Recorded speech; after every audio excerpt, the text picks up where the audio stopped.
Duck hunters love to tell stories about hitting the migration just right and limiting out. However, that's not always reality. Duck hunting is hard work, and the untold story is one of missed shots, broken gear, and hopefully a few laughs. But if you put in the time and play your cards right, a northerly wind might bring some birds your way. Never works out how you want it to. I'm Sean Weaver, a former hunting guide, TV producer, and a guy who's just obsessed with waterfowl hunting. But limits of birds aren't what keep duck hunting alive, and that's what I want to talk about. This is duck lore.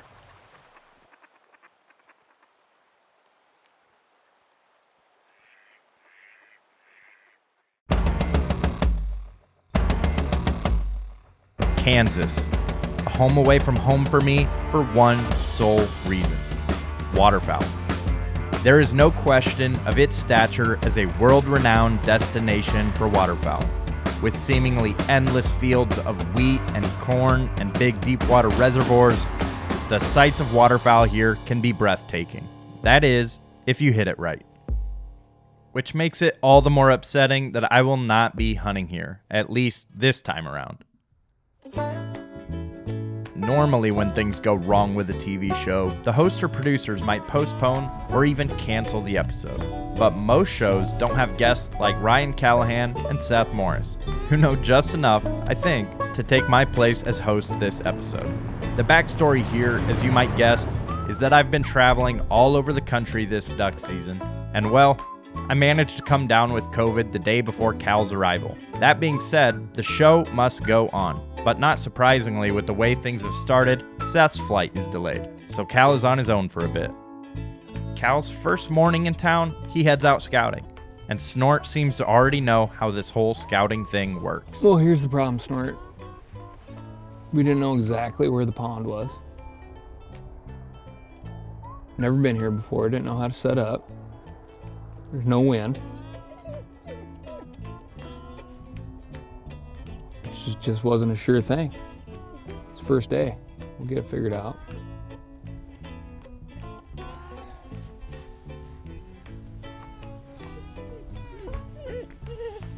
Oh, quit it. Hey, quit being such a whiner, please. I know that there's a pond that Cal should have no problem finding some ducks using, as I've seen birds there before. But I'm feeling pretty guilty. I've done my best to give Cal a rundown of the local duck scene, but Kansas isn't an easy state to knock on doors without any experience. He's just gonna have to figure out the rest on his own. Like any good duck hunter ought to do, Cal starts off the first day scouting some of the local stock dams. Unfortunately, the ducks aren't using the pond all morning, and we're in here for a real quick drink, then left. As midday settles in and the ducks are nowhere to be seen, Cal wants to get an up-close look at the pond. To me, it seems more like a well-planned excuse to go do some pheasant hunting. While the duck hunter in me would still be looking for loafing ponds, Cal and his sidekick Snort are going to take the opportunity presenting itself.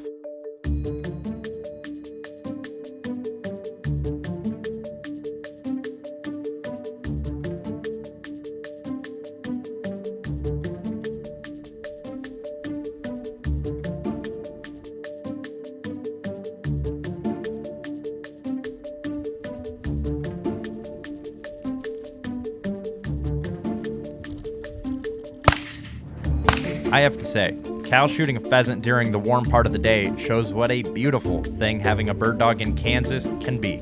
A man without a dog would have had a real hard time hunting up that rooster and would probably be better off sticking to things with webbed feet. But a man with his dog can keep himself busy chasing ducks, pheasants, quail, you name it. While I'm happy that Cal and Snort got some action, this warm, slow-moving air mass coming in has me real worried about the duck hunting. Kansas rooster, Snort. This little expedition got Cal both a pheasant and a closer look at the pond. Ponds like this one, with tall cover, sandwiched between a bunch of cornfields, are one of my favorite types of spots. The ducks sometimes use them as a transition pond, as we call it, hopping back and forth from the field to the water for a drink. It's as good a spot as any for the morning.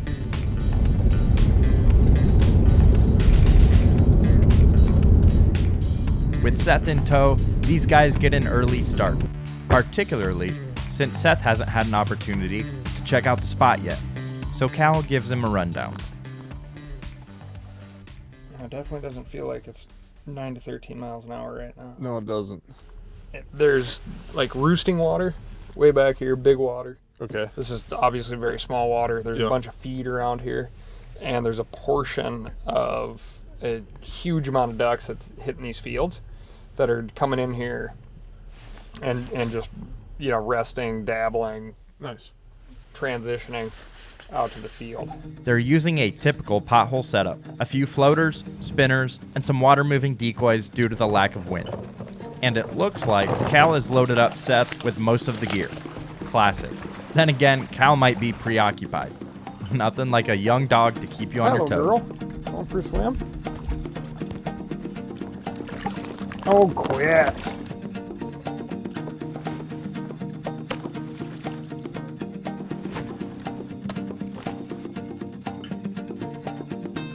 Looks like old Cal was ready just in time for legal.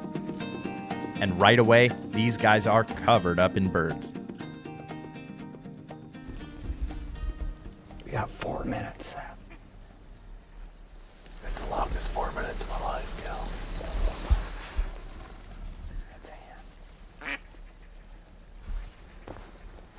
I think we could power a small city with the amount of shake energy that Snort's putting off right now. Oh, Jesus.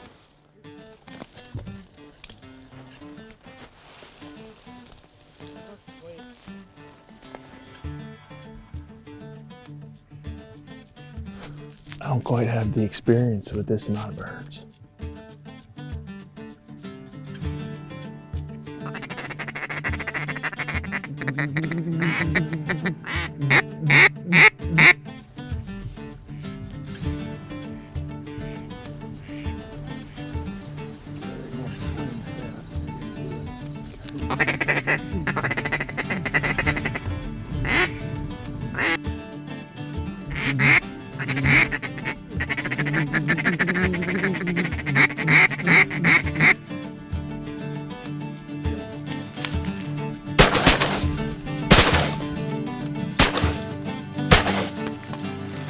Snort!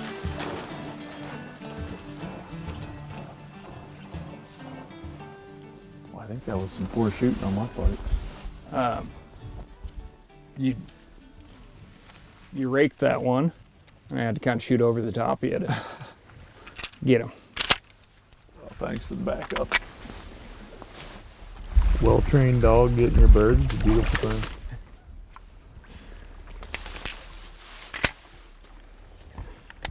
We're a work in progress, both of us. In waterfowl hunting, there's folks that I call dog guys. Good girl. And for dog guys, this moment right here, where the dog you work so hard to train and learn with Heel. brings back its first Kansas Mallard, that is the whole reason you go duck Heel. hunting. I always dreamt of hunting Kansas, but I gotta say it wasn't for mallard ducks. It was for big giant whitetails, but I'm not complaining.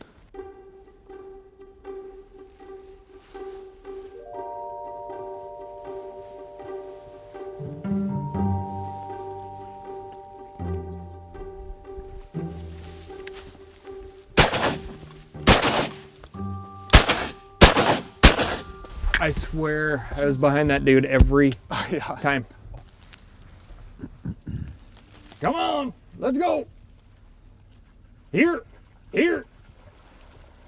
There's something uniquely special about hunting a retriever that you've trained up since they were young, and it makes me very excited to get my own dog, Case, out in the field. Dead bird. Fat Dead bird. Snort. Kansas mallard.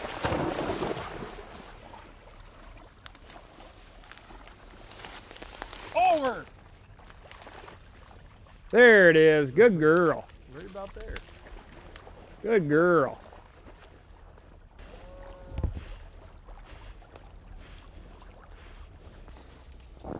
Good girl. Here.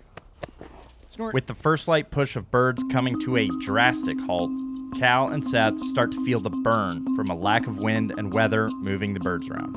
This sort of warm weather is abnormal for this time of year, In fact, it's so abnormal that these guys will see record highs during the hunting this week.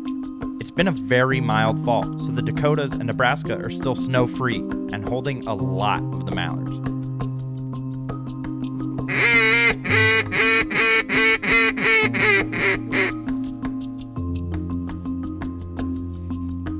There's just not a ton of ducks here in Kansas yet, and while Kansas isn't necessarily bitter cold the first week of December, the weather is usually cold enough that ducks need to feed quite a bit each day.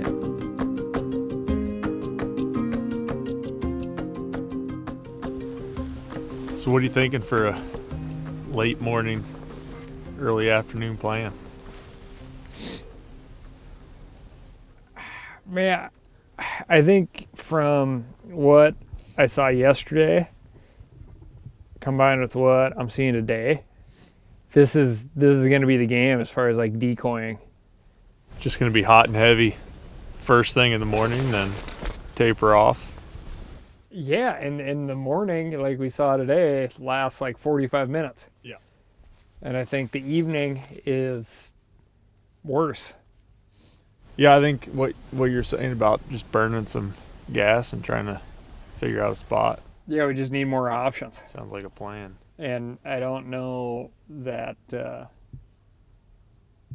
mean, I'm always down for decoying birds, but I'm not entirely sure that's what's going to get us a bunch of birds to bring home. Yeah, Yeah. I agree. Not a bad intro to Kansas for you. No, just to see that, like those numbers of birds in the air, it was cool for me. Yeah, absolutely. Yeah, I think we clean up our shooting just a little bit, but Yeah. Okay. All right, I'm going to get wading here. These guys did alright for first-timers in Kansas, but the name of the game is scouting, especially here.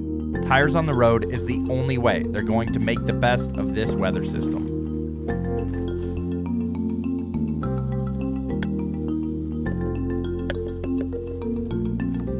I've sent them a few coordinates to check out on Onyx, and once they get packed up, decoys collected, and birds plucked, they're gonna put in some serious road time, glassing, scouting, and knocking on doors. You gotta realize Kansas is huge, and the available corn, wheat, and other grain crops that this state produces provide no shortage of feed for migrating birds. And when you're not from the area, well, it's gonna be time consuming.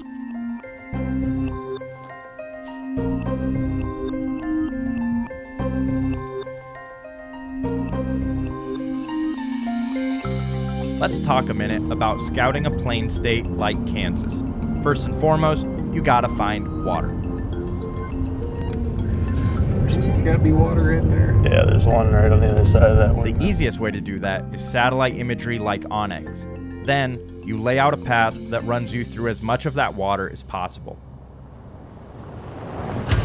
Every turn and every road is based on getting to see more spots. Then, you drive, and drive, and drive. To put it into perspective, my average night of scouting in South Dakota will be around 225 miles. There's a lot of barren ground out there, but with enough miles, you'll find a concentration of ducks, hopefully. Seth is climbing a tree here. That might go out the window, though, when it's 70 degrees in December.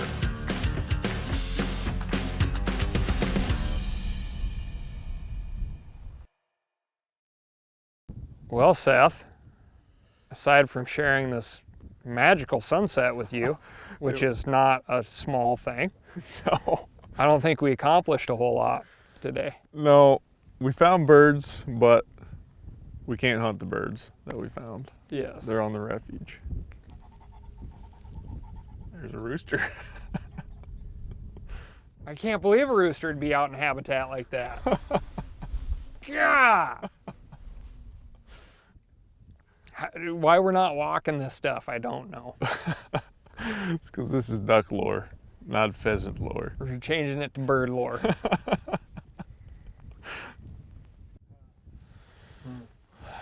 Well, Okay. we'll see how the morning goes.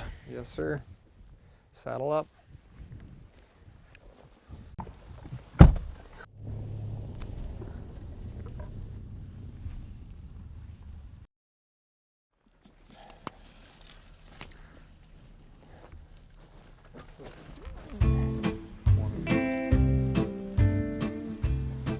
Don't be distracted, Snort. That's just the sound of better hunters.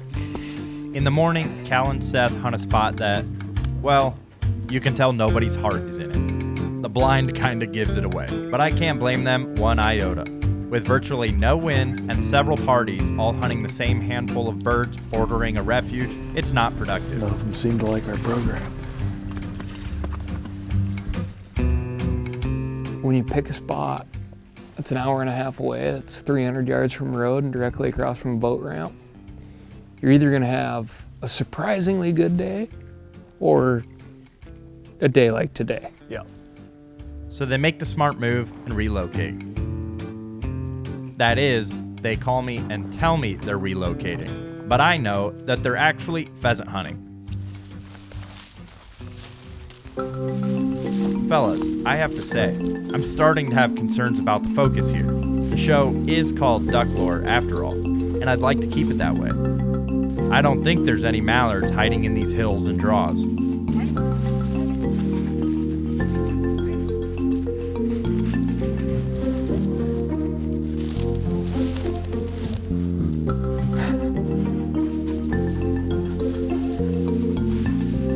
But it turns out that even the pheasant hunting is rough, so I might not have lost them completely. Yet. No birds? Bull.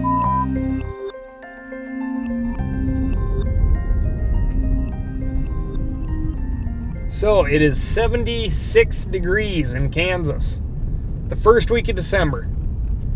The reason that you come to Kansas on the first week of December is because it's a very likely time that the birds are going to be really active because it's really cold and there's a bunch of weather forcing them to get ready to either migrate or fuel up because they just came down from someplace further up north. But that's not what's happening right now because it's so hot and calm and just basically summer conditions. What we've been doing, Seth and I, is driving. Like 90% of our time has been spent driving, trying to find more birds and more opportunities. And the bulk of the birds don't seem to be on the big water. They seem to be spread out in all these potholes. So we've been knocking on doors and hunting down folks via Onyx, trying to get phone numbers and just see if some out-of-state folks can take a skinny little bird dog and try to get some birds off their stock ponds. And right now, I'm tracking down basically our last hot tip, our last lead.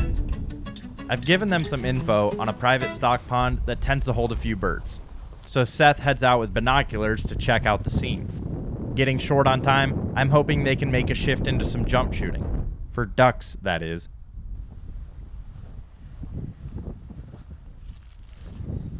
Yeah, I feel like there's an odd amount of pressure on what would typically be just a fun jump shooting scenario. Yeah.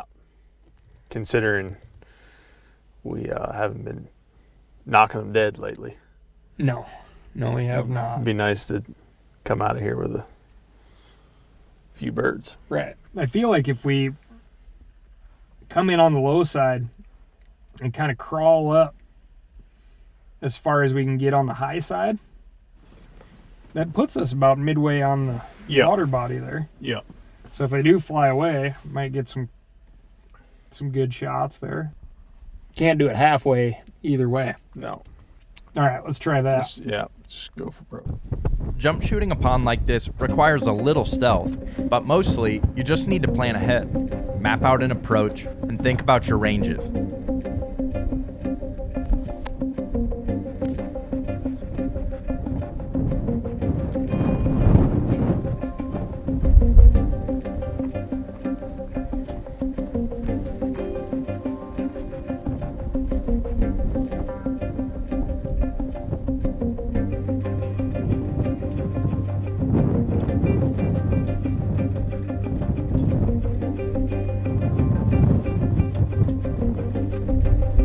It's clear to me that old Cal knows exactly what he's doing when it comes to a good old-fashioned jump shoot.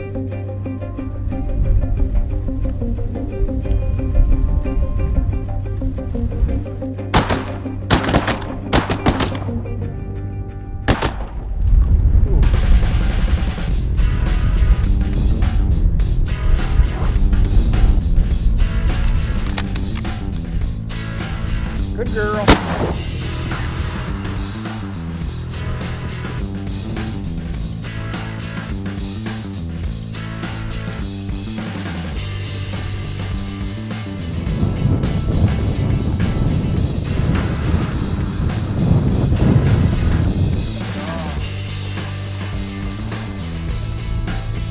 That's a big mallard right there. And that is the beauty of jump shooting. When all else fails, you can end up with 5 birds in hand in a matter of minutes. That's as many birds as the guys had got all week decoying. Sometimes it's the best and only option. Come on, little girl. Good dog. Come on. Gadwall. Ringbill. Yep. Bufflehead.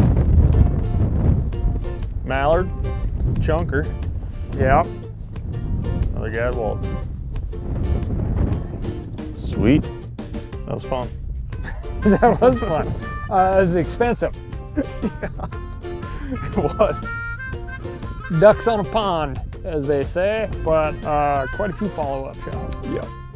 I was doing, my ratio was pretty good there until the follow-up. It was. I was like, where'd this guy come from? He was dumping them. The mythic bird numbers of Kansas remain just that for Cal and Seth. They did what they could and got a taste of it. And of course, they saw some birds on land they couldn't get permission on. That's life as a freelance hunter in Kansas. But as far as I'm concerned, that's the fun of it. And I'd sure take jumping stock dams for a handful of ducks over quarantine. Next year, Kansas, I'll be there. It's a date.